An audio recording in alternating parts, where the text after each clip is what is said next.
won a game! 2 points, bud! On home ice! There's no place like home. And it was a shutout! Shiny for the Dendy! And to top it all off, they set a new record for the fewest shots against in a game. Just amazing. Yeah, well, actually, no. No, the record was set January 5th, 2002 against the Ottawa Senators. Curtis Joseph stopped 9 of 10 shots. I saw it on hockeyreference.com. I mean, they tied the record, so that's good, right?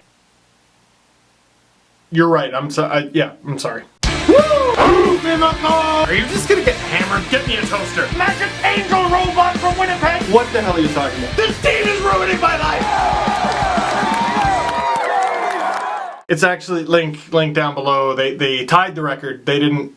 I'm sorry. But hey, never mind. Let's all be happy. Let's all be happy. Never mind. The Leafs win 4-0 over the Buffalo Sabres. Big 2 points. Does it actually count as 2 points if it's against Buffalo? And after a horrible game against the Boston Bruins, people were saying, oh, if the Leafs lose to Buffalo, Randy Carlyle could get fired. And you know what? You can kind of see why. I mean, if the Leafs lost to that team, if any team lost to the Buffalo Sabres, they should fire the coach, the GM, and make them all wear jerseys that just say we suck. A reminder that somehow the San Jose Sharks lost to the Sabres on Saturday. It was a little hairy for a while. The Leafs are just out-shooting the Sabres, out-shooting them, outplaying them. But you look up at the scoreboard, and it's still 0-0. And I don't like when it's 0-0, because that means the Leafs are a goal away from being down 1-0. And 2 goals away from 2-0. Not to mention, oh my god, Phaneuf's hurt! This was a game that could have gone south real quick. Because, as last year's Leafs proved, all you need is a few shots to go in, and you can win any game. If you get outshot 100-1, you can still win that game 1-0. And then get burned for witchcraft, because how the hell did you do that? But, Phil Kessel. To Tyler Bozak. I've criticized having Tyler Bozak on the first line, but one thing I will never criticize of his is one-on-one with the goalie.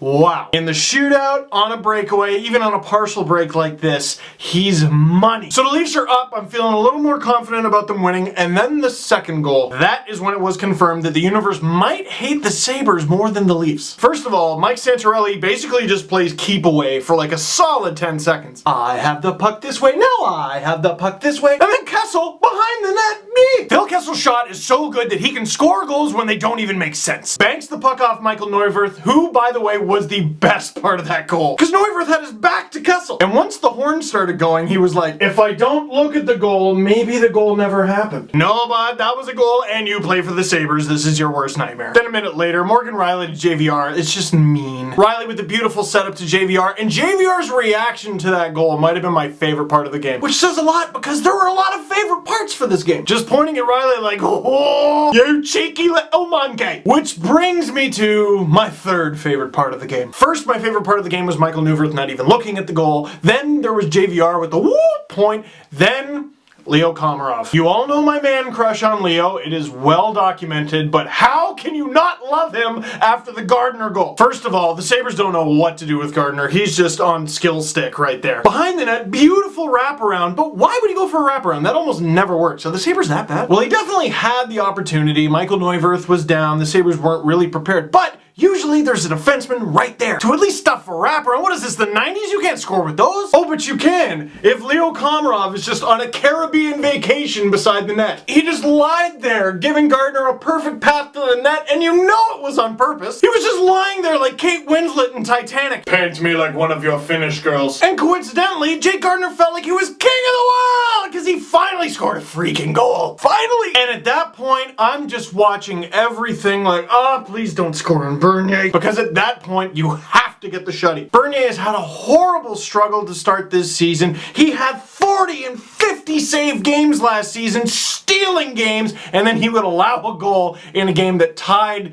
the best defensive performances the Leafs have ever had. It would almost undo all the good before it. But nope. Bernier gets the shutty. The Leafs hold the Sabres to just 10 shots, tying a franchise record for the fewest shots against ever. And oh my goodness, the sun is just so much brighter. And this is what I was harping on last video. If the Leafs had beaten the Bruins, if they had even had a really good performance against them, they would follow it up with this. You can make the argument that, well, because of the loss to the Bruins, the Leafs played with a heightened sense of urgency. Even if they went into the game fat and happy, holy crap, the Sabres. You don't hold your opponent to just 10 shots just because you're trying a little harder. They stink. And you know what the messed up part is? I know they've played more games, but they're not even in last place. That honor belongs to Carolina, who still hasn't won a game. Carolina. But Leaf fans, before we get too full of ourselves, let us remember that we are always one loss away from feeling like one of those teams. The Leafs could go on a 20-game win streak, lose the next game, and we'll whine about it not being blackjack. Now, one more thing. If I recall correctly, last video I said I don't care if JVR, Bozak, and Kessel all go out and get hat tricks when they're apart from each other. Now, that was obviously ridiculous, but they did all score in this game. And I could talk about, well, it's because you split them up, but Kessel set up Bozak for the first goal of the game. Hey, it worked. I know it was against the Sabres, but it worked.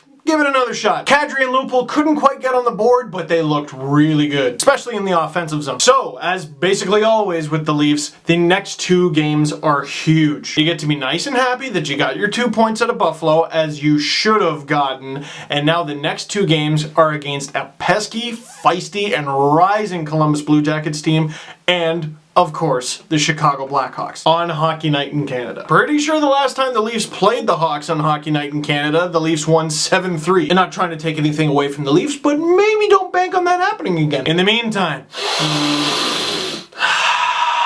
that's it for this one. Thank you very much for watching. Click like if you like this video. Click subscribe if you really liked it. Tell all your friends until the entire world is watching these videos, and I will see you next time. Send this to your boss if he's a Sabres fan. You'll totally get a promotion.